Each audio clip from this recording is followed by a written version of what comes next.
Gold has been the final boss of finance for the past 5,000 years, but it just met its match in a world that moves at the speed of light. We're back for part 2 of my 3-part series with Vijay Boyapati to discuss why the S-curve of technology adoption is making legacy assets obsolete. We're moving from Bitcoin as a collectible to Bitcoin as global collateral and looking at why the transition from gold won't be a slow fade, but a series of violent upward bubbles.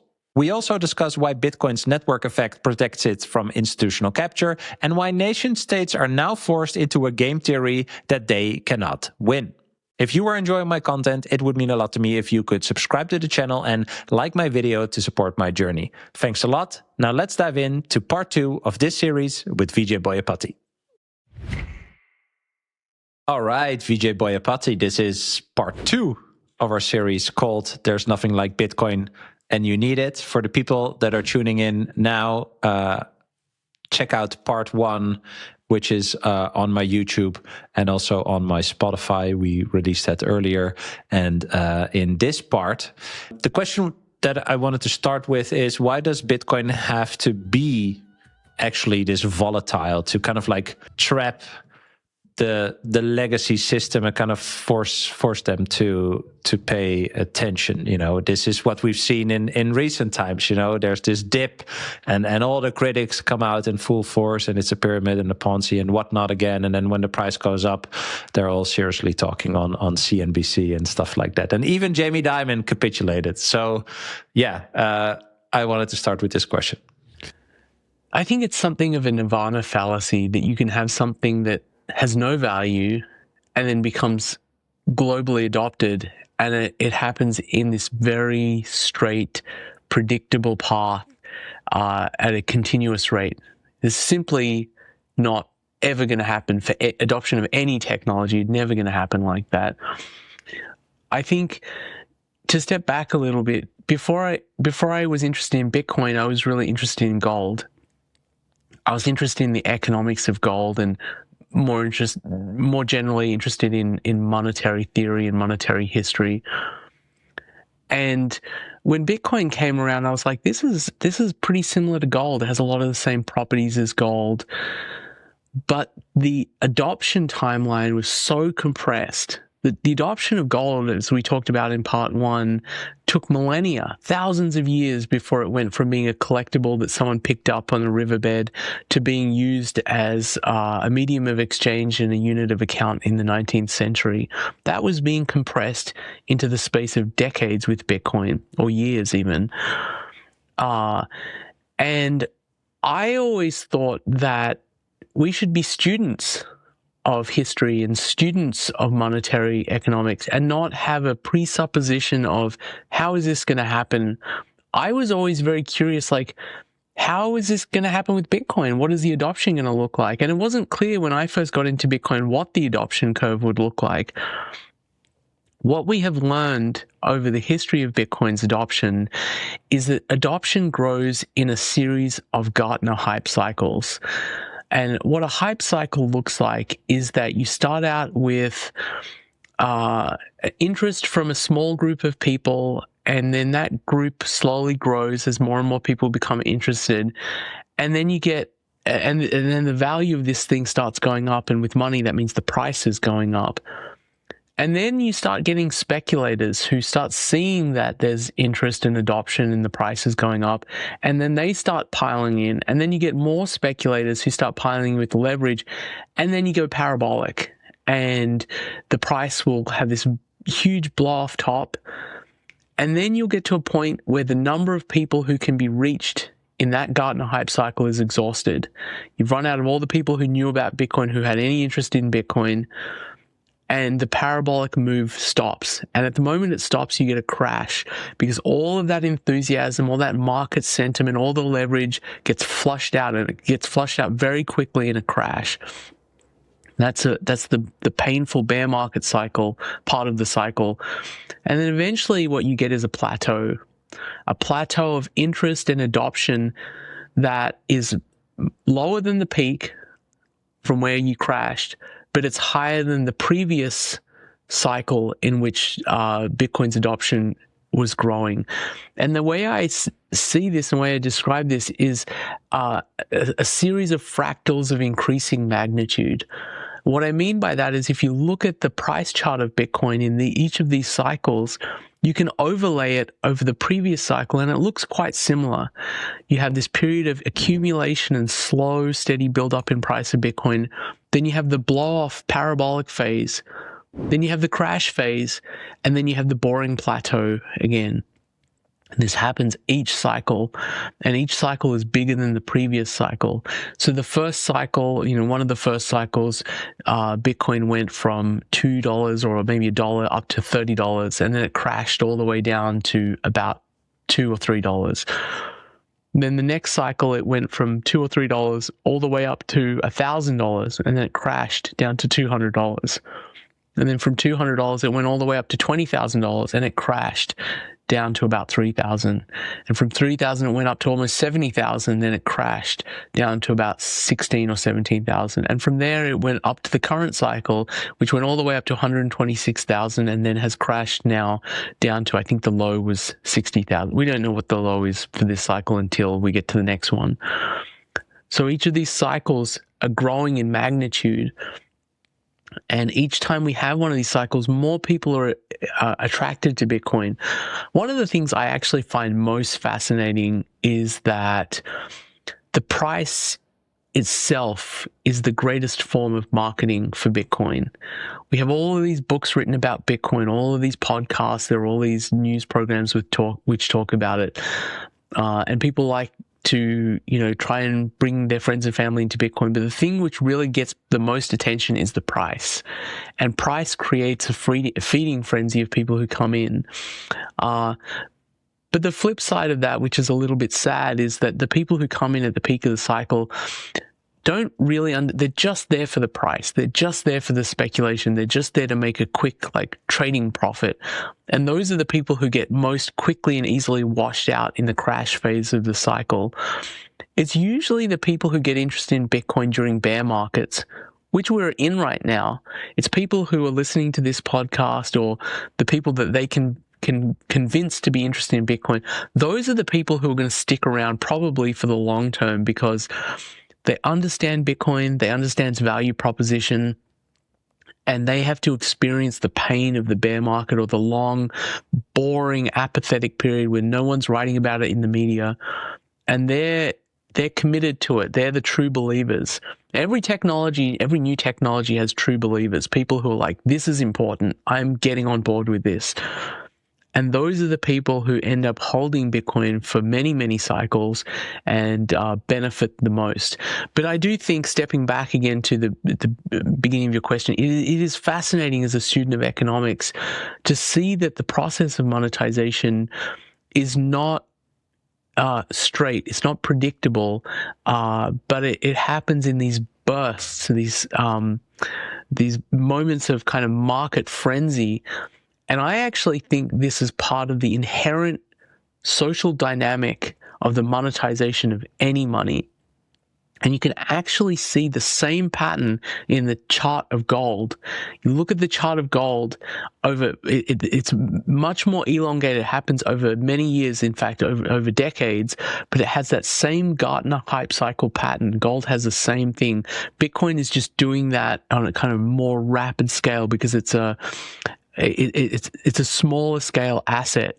But I think that when Bitcoin gets to the same size as gold, these cycles will look much, much more like gold in terms of the length, the duration, and the size of the moves. When it comes to holding Bitcoin securely, peace of mind starts with architecture. OnRamp's multi-institution custody model distributes control access across 3 independent regulated key holders in a 2 of 3 multi-sig quorum. No single point of failure, no pooled or omnibus exposure, just segregated client-titled vaults. You retain full legal ownership while OnRamp coordinates security, compliance, and operational workflows behind the scenes. Multi-institution custody is the foundation for everything that OnRamp builds. Sound infrastructure that distributes counterparty risk and provides fault-tolerant resilience with clear audits and institutional controls. And now OnRamp is piloting flat, predictable pricing to make best-in-class Bitcoin custody and financial products more accessible than ever. Visit onrampbitcoin.com to learn more and sign up with code BRAM, that's BRAM, to receive $150 in Bitcoin after your first deposit. OnRamp, strength in many, simplicity in one. Most people stop too early with Bitcoin. They buy it, maybe move it to a wallet and think they are done. But they're not. The real questions are how you're securing it, how private your setup is, and whether you're verifying your own transactions or trusting someone else. And what happens to your Bitcoin when something happens to you?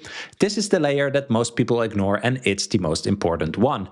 That's why I've been working with the Bitcoin Way. They help you set up self-custody properly, including privacy, cybersecurity, inheritance, and even running your own node. And they do it without ever touching your Bitcoin. They're not a custodian. They're your support team. If you're serious about this like I am, go to thebitcoinway.com/Bram, that's BRAM, to book a free call. They'll walk you through your setup, personalize everything to you, and help you get a much stronger position very quickly, whether you're a beginner or more advanced. That's thebitcoinway.com/Bram.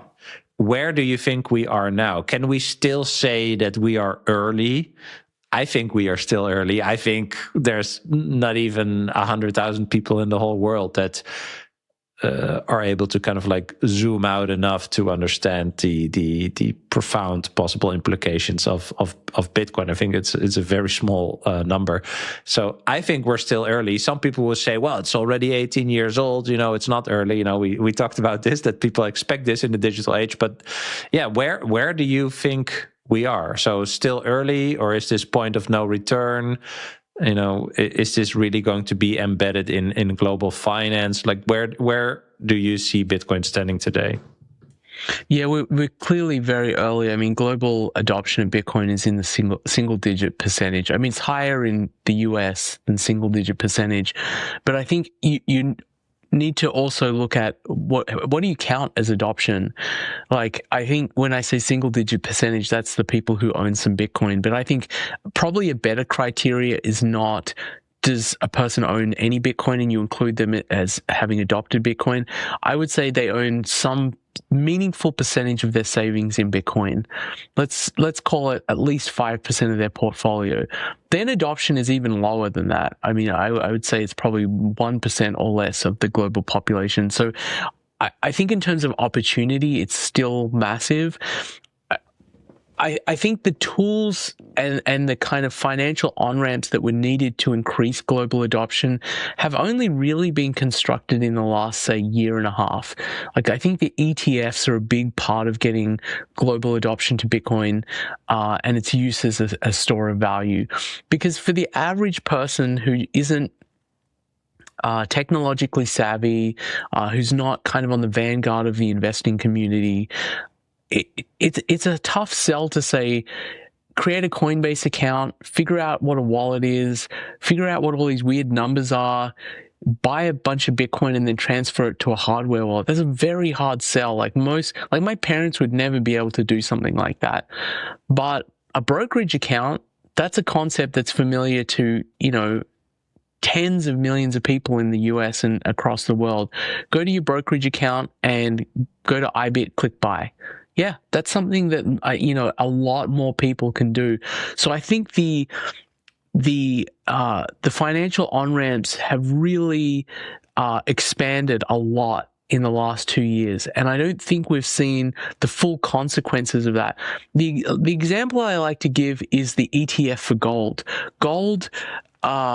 Gold got its ETF in, I think it was 2004, GLD, and that had a huge impact on the price of gold. Gold went on I would say, like 4 or 5 year sustained bull market. I mean, there were corrections along the way, but the amount of holdings of gold globally in terms of the number of number of investors who held a meaningful amount of gold grew substantially in that period.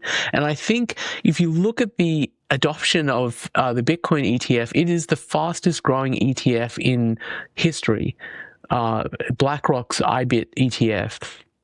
And that speaks, I think, to the amount of the appetite out there to get exposure to this asset. And I think we're only really at the beginning stages of that. I think with Bitcoin adoption, often what happens is people get a tiny little taste of it.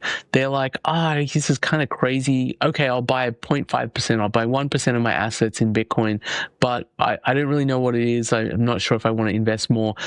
And then adoption grows because it's not just more people coming to the market, it's more capital coming into the Bitcoin market.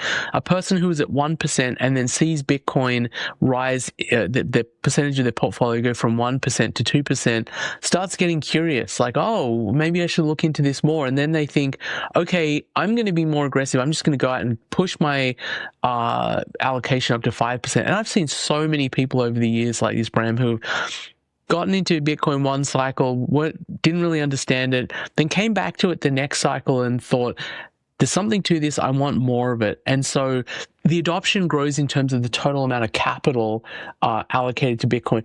And on that side, adoption by the amount of capital, I think Bitcoin could grow relatively quickly. And I want to contrast to that as adoption by the number of people.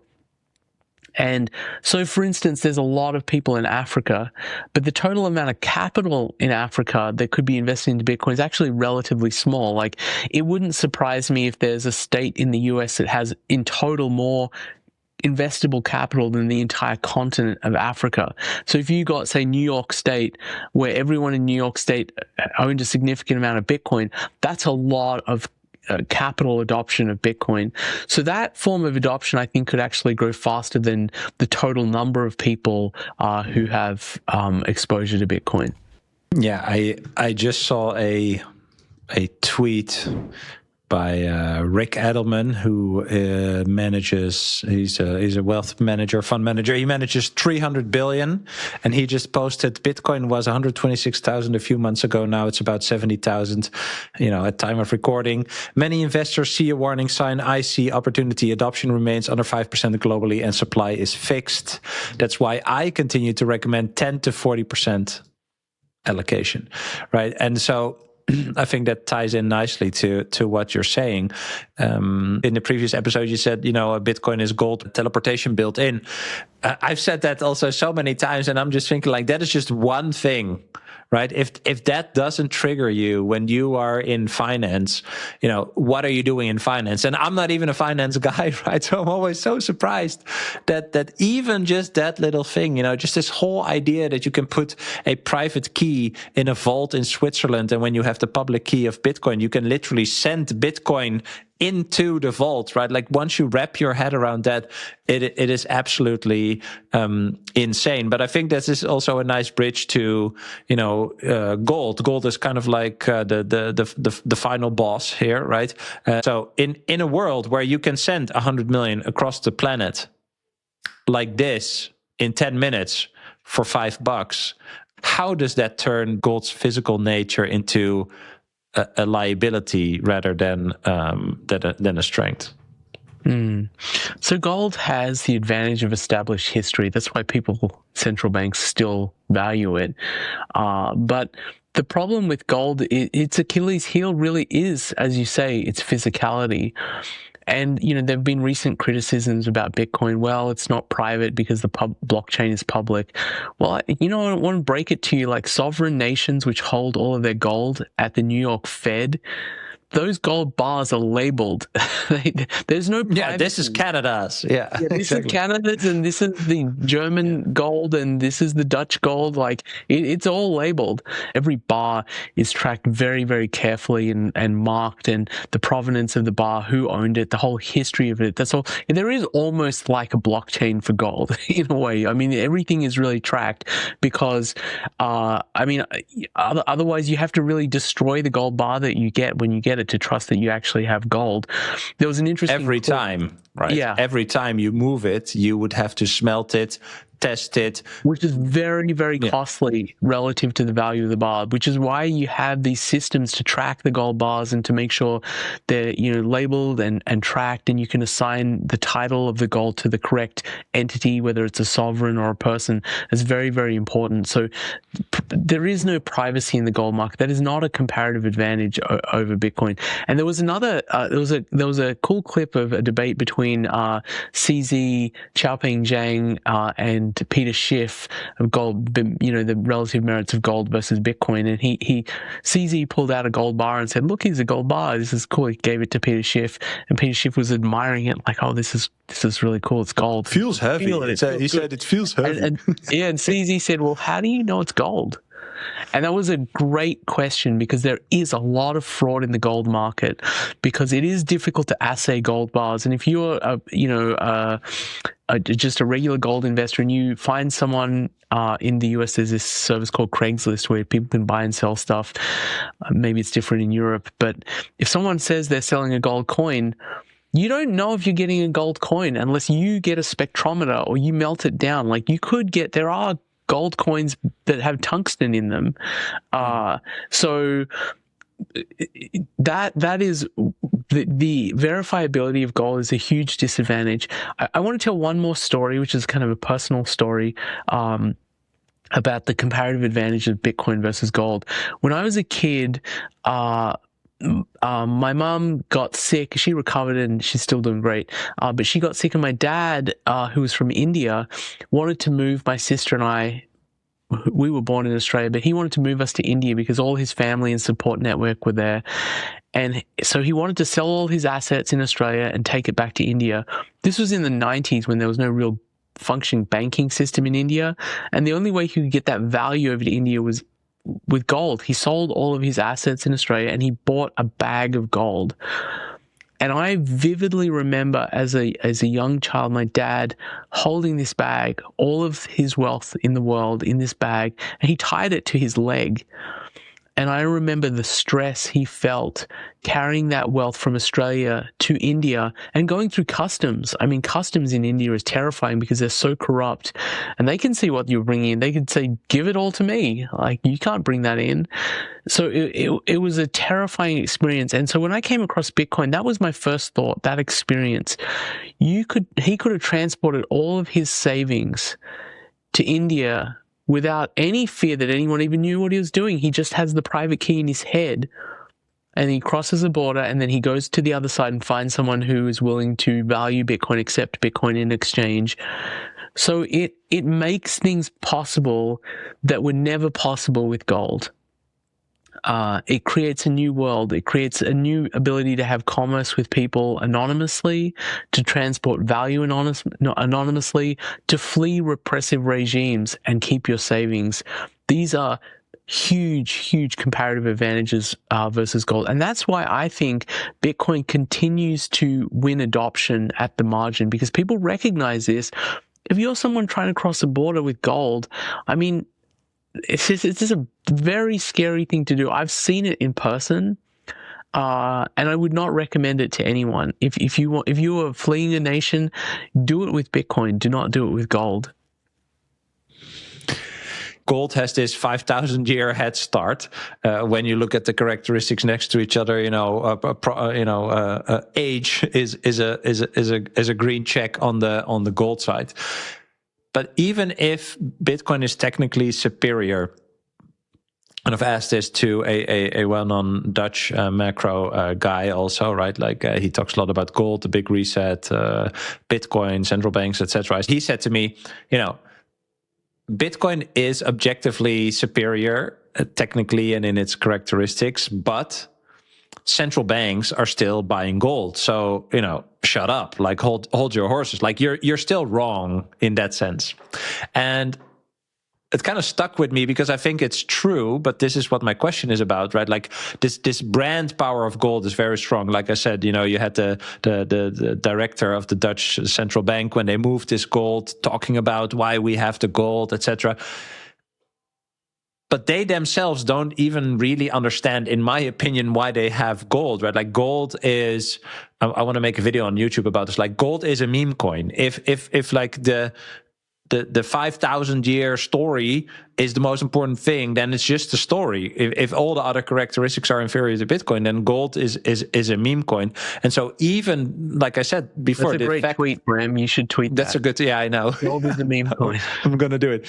Even the argumentation around why you should have a lot of gold as a central bank is already implying that the fiat money system is fundamentally flawed. There is an option that it all fails and goes to shit, and that's why we have gold as the backstop, right? And we've had that for years, etc. Like, this is always the message around gold. So my question is, even if Bitcoin is technically superior, how does it actually unseat or dethrone this brand power of gold that is still held by central banks, right? Like, is this a technology war or a psychological war or a strife challenge, whatever? How do you think through that? I think the first step is to do what you've done, is just acknowledge it's true. I mean, I think it is true that central banks are not interested in Bitcoin right now, and that there is major accumulation of gold, and that there's still, amongst sovereigns at least, trust in gold as a reliable non-sovereign store of value, because gold has been that for thousands of years, and so it has that, it has a very, very powerful Lindy effect. I think that this will be solved by grassroots adoption of Bitcoin and time. I think part of it is that people who are in central banks are generally older. I mean, they're people in their 50s, 60s, 70s, and they did not grow up in a world in which Bitcoin was, considered a permanent institution of the world. But consider someone who's 15 years old today. For them, Bitcoin is a permanent institution of the world. It's been there their entire lives.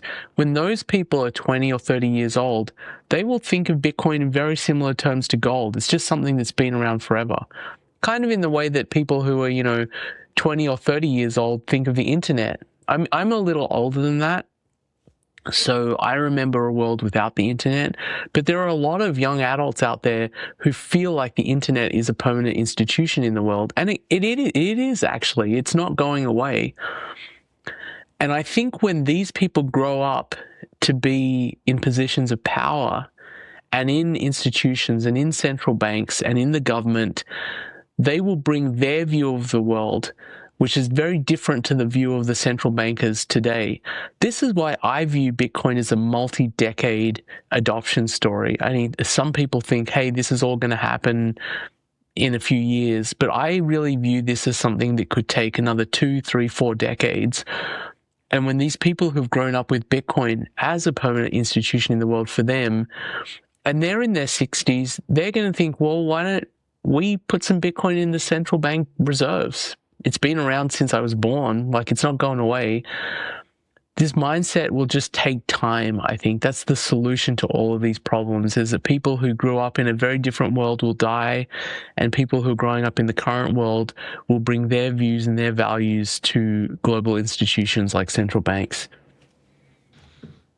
Yeah, I fully agree. I don't know what the... What's the quote? Technology moves one funeral at a time, or something. I don't know who's that quote by. That's extremely butchered. By the way, I'm gonna look it up. Who said this?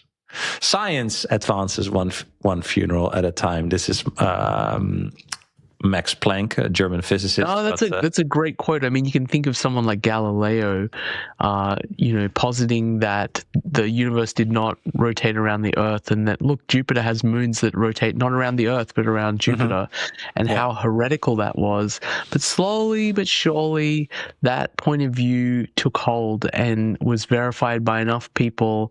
And like you say, the people who thought it was heretical, they died off, and a new generation was born. That the evidence was so obvious and compelling that they saw the world in a different way. And that's what will happen with Bitcoin. For my European friends that want to buy Bitcoin with ease, check out Relay. I've been a longtime fan and happy to partner up with what I think is the best Bitcoin-only platform for Europeans. They offer a super simple, beginner-friendly app with no distractions and no shitcoins. You can do a quick one-time smash buy or set up automatic purchases when you're stacking regularly. And here's the thing that matters most. Relay is 100% self-custody. Every set you hold is yours. Your keys, your coins. If you want to get started, download the app via my link below or in the description and use code BRAM, that's BRAM, at checkout to get 10% off your fees. A huge shout out to Relay for sponsoring the show. Now let's continue. If you figure out money today when you are in your early 30s or late 20s and you adopt Bitcoin, I think you can already see that your life is different than your peers, maybe not necessarily with regard to how much you have, but more like your mindset, the fact that you are aware and taking like conscious action to kind of like mitigate this issue. But we're also seeing that at a different level, right? We're kind of moving from hodlers like you and me to more like nation states. There's I don't know how many countries, I think from the top of my head, kind of like 12 or 13 countries that are mining Bitcoin with nation state resources like money and machinery, etc. And they're also seeing it as pristine collateral, right? So classic collateral is really tangible, like it's real estate or it is gold or whatever, like diamonds, whatever. It's all tangible, but because Bitcoin is digital, if you use it as collateral and someone defaults or whatever, there's an issue, you can sell it like that to anyone in the world on a Sunday evening at 9 p.m. wherever you are in the world, right? So more and more people are also figuring out this pristine collateral part. So I want to ask you about this kind of like higher layer, right? Moving from the hodlers to nation states. If a nation state adopts Bitcoin as a reserve, what does that do in, let's say, the geopolitical space, but also just the traditional or legacy banking system space? What does it imply if a nation state actually would say, I'm going to really adopt Bitcoin, whether for trade, whether as collateral, whether as store of value, doesn't really matter. But once they start acknowledging a large position in this non-sovereign asset, what does that imply? How do you think that's going to play out? I think it starts, one of the things I talked about in my book is that the nations which would adopt Bitcoin first would tend to be autocratic nations of tin pot dictatorships. I thought, and I actually think this is probably still true, that a nation like North Korea would be the first to adopt Bitcoin because it wants to exist outside the kind of US hegemonic financial system. The US controls the global financial system effectively. Like if it doesn't like you, then it can cut you off from the financial system, whether you're Iran or you're Russia or you're North Korea. And those kind of nations want to hold something that's valuable, that's liquid, that can be easy, that's easy to transfer. Like gold doesn't suit that purpose very well at all. Like if you're North Korea and you need to, buy a tank or buy some weapons, like transporting gold across the ocean is kind of scary, especially if the US has like warships outside of your borders. Another example of this is Venezuela, where they had a lot of gold at the Bank of England. And at the point at which Maduro took power and realized that his point of view was not in line with what the US wanted, he was like, I should get my gold back. I should get the Venezuelan gold back. And the Bank of England said, nope, not giving you your gold back. So I think one thing that adoption of Bitcoin, and actually this is true of gold too, I should say, adoption of Bitcoin or gold, non-sovereign stores of value into a nation's reserve is a signal that the monetary order that's existed since Bretton Woods was created is breaking down. And I think there's a lot of signs that this is happening, that nations like China and Russia are saying, we do not want to accumulate US treasuries anymore for our reserves because we do not trust being in this financial system that is controlled by the US. We are our own sovereign nation. We want to do what we want to do, and so we're going to adopt a reserve which is a neutral reserve. And actually, this idea goes back a long way to post World War II. The president of France, Charles de Gaulle, said, the United States has won itself an exorbitant privilege in having the world's reserve currency. They can export their inflation to the rest of the world and we have to eat it. And he said, we want to go back to before the troubles of the world, when the world had a neutral monetary base, one that was not controlled by any political entity.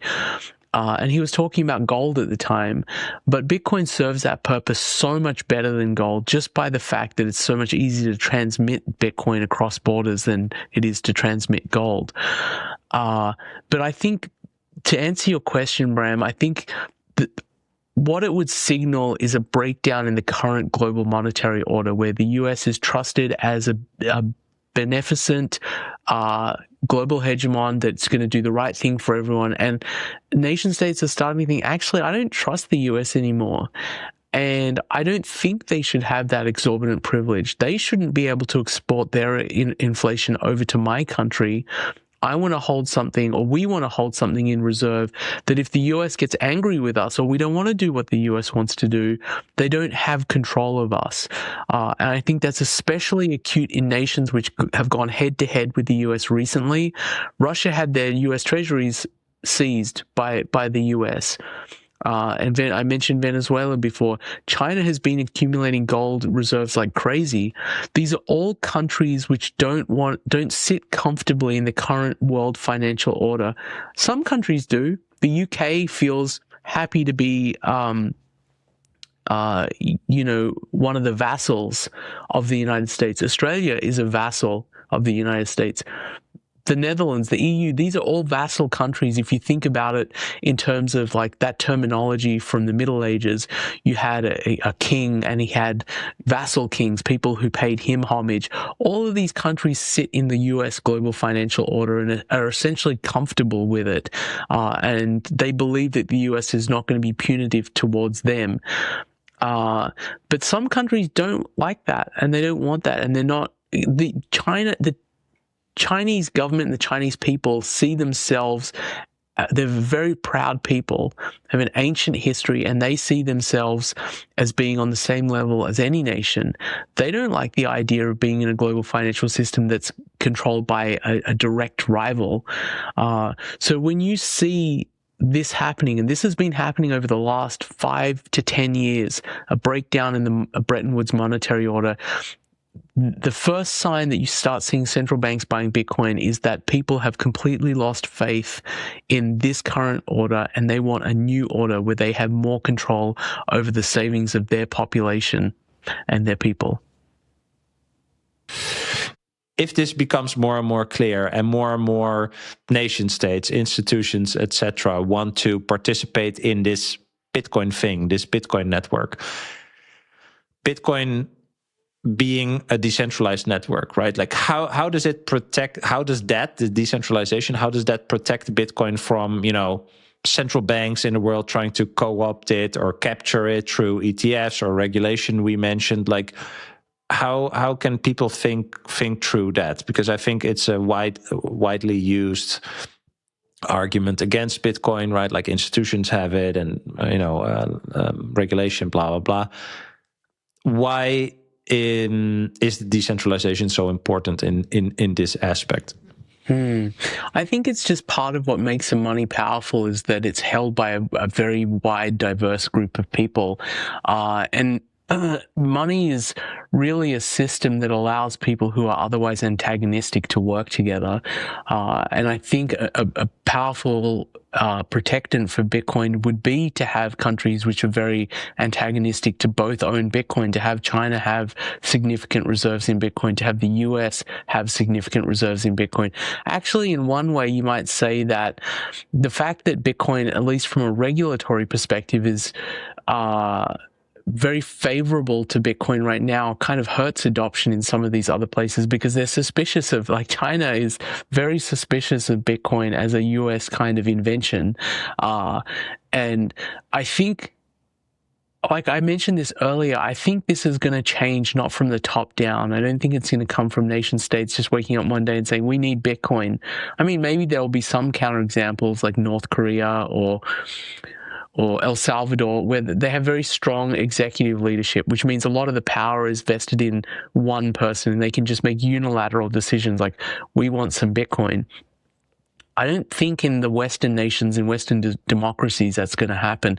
It has to be a kind of grassroots, bottom-up phenomena where so many people in society have Bitcoin that they start infusing all of the leadership positions in all of these institutions in their country, and then those institutions start wanting to adopt Bitcoin because it's happened from the bottom up. I don't think you're going to see, like, a year or 2 years from now, someone at the Federal Reserve say, we've changed our mind, we're going to start stuffing, or the US Treasury stuffing Bitcoin in. Even though they said this, I don't think that's going to happen in the short term, that we're going to get this major reserve of Bitcoin. They have talked about, like, if they seize Bitcoin, they might keep it instead of selling it. But even that is not very certain to me. We still need more grassroots adoption, so it becomes commonplace for everyone in the US and everyone in Europe to think of, like, yeah, I own some Bitcoin, and then the leadership in government will start thinking that way too, and start changing policies. Yeah, I think that's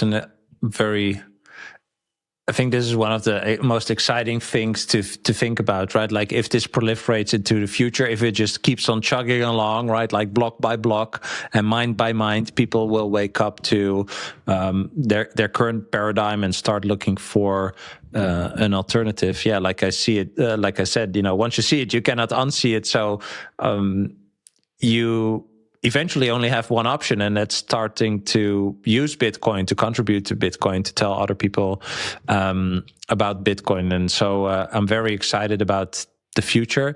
This is also what we're going to talk about in the third part, right? So to conclude, this was part 2 of our series. There's nothing like Bitcoin, and you need it. We've explored its function as pristine collateral, global adoption, and why the final boss of gold will lose its throne to Bitcoin. And in the final part, we're going to unpack the end game. So what does our world actually look like on a Bitcoin standard? How does it fix global financial plumbing? And why is it the ultimate tool for human freedom and individual agency? If you found this episode valuable, please subscribe to the channel to get notified about the last part of this series that's dropping in a few days. Thanks everyone for watching, and we'll see you in the next episode. I hope you enjoyed this episode. If you did, you can click here to find more just like it, and click here to find all Bitcoin for Millennials podcast episodes. Also, if you want to help me shine a light on the message of Bitcoin, please like this video and subscribe to stay connected. I hope to see you for our next episode.